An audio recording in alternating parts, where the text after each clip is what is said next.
anyị na-enwe anwụli na Chukwu ezitego onye ojii alụ ọlụ ewo ọnyamụma mọmịapụ ọnụlakwa nwe ogbenye bịa ọnyamụma mọmịapụ onye ọma Tochukwu na-ekene ya ọnyamụma mọmịapụ o mepụrụ onye ọ na-afịala arụ ọnyamụma mọmịapụ Chukwu ji ga-alụ ọlụ.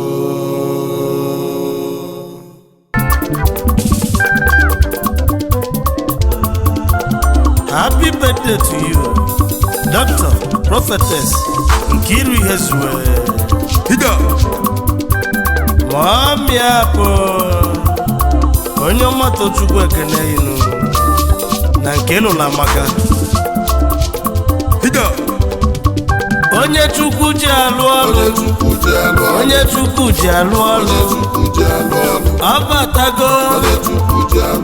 onye ka na-ekwu Mọmịapụ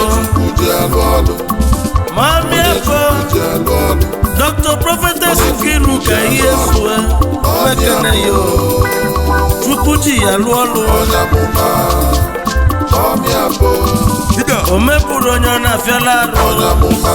Happy birthday to you, happy birthday to you. God Divine Answers Ministry na Abuja. Mighty Jesus, Mighty Jesus,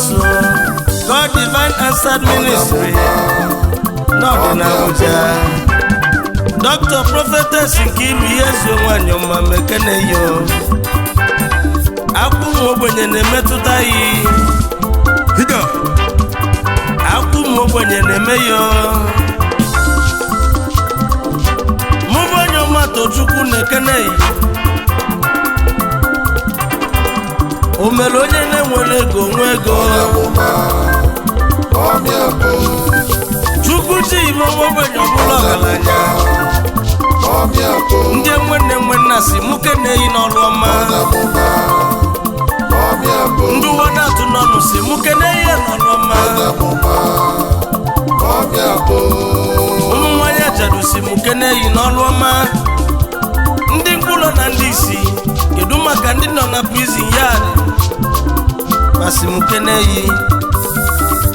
Mọmịapụ onye amụma Chukwu ji ya lụọ ọlụ n'ụwa mụbụ onye ọma Tochukwu na-ekene yi n'ọlụ ọma ndị nọ n'ọgwụ si mụ kene yo mmadụ gburu Chukwu na-alụ ya emene n'ụwa mmadụ gburu Olisa na-alụ ga-eme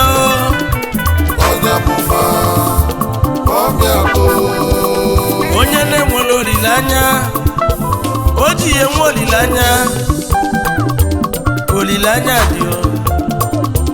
olileanya dị ụmụ Chineke na olileanya dị ụmụ Chineke na olileanya dị ụmụ Mọmịapụ niile isi unu na olileanya dị Mọmịapụ si mụgo niile na onye dị ndụ nwere olileanya maka na ife na-eji Chukwu o nwere mgbe ike mmadụ ji agara ike Chukwu n'elu ụwa Chukwu ka mmadụ dị ahụ n'aka mmadụ ka Chukwu si alụ ọlụ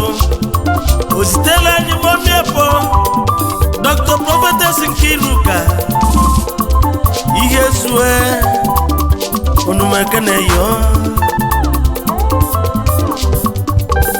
happy birthday to you ogologo ndụ na arụ ike nke imela maka n'ife nne maka haba happy birthday to you Dr. Prophetess Nkiru Ihezue Mọmịapụ ọzọ ụwa ndụ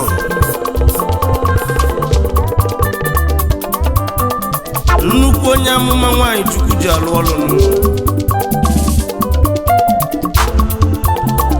ọgbata ọsụ ọra ọgbata ọsụ bụ ụmụ ogbenye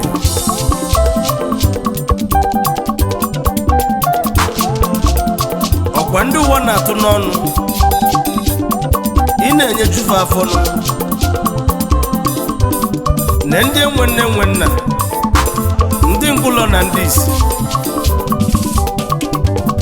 ụmụ nwanyị ajadu ndị nwanyị ajadu otu aka mụọ mmịa posi eke kedu maka ndị ọ na-akwụrụ ụgwọ akwụkwọ ndị ọ na-azụ oche n'ụlọ ọgwụ ọ na-agbapụta ndị mmadụ ndị nọ na prison yard otu a ka o si ebugharị fa ndị anyị wee nesi anya wee na-agọlụ ya ọfọ ogologo ndụ na arụ ike more power ọ bụ mụ bụ onye ọma Tochukwu na mmanụ nweze nnụnụ Chukwu bi n'ọzara onye ndị mozi na-agwa okwu n'ụlọ ma ọmịa bụ happy birthday to you once again ezi nwunye daddy in the house Sir Paul ihe zue ndị ọma si ezi achị ụmụ ọzọ ọlụ Imo steeti wepụtazialụ onye ọma mere ọgọ ịgaba n'iru ọkwa arọkwula arọ millions of naira ka ị na-eke ife dị iche iche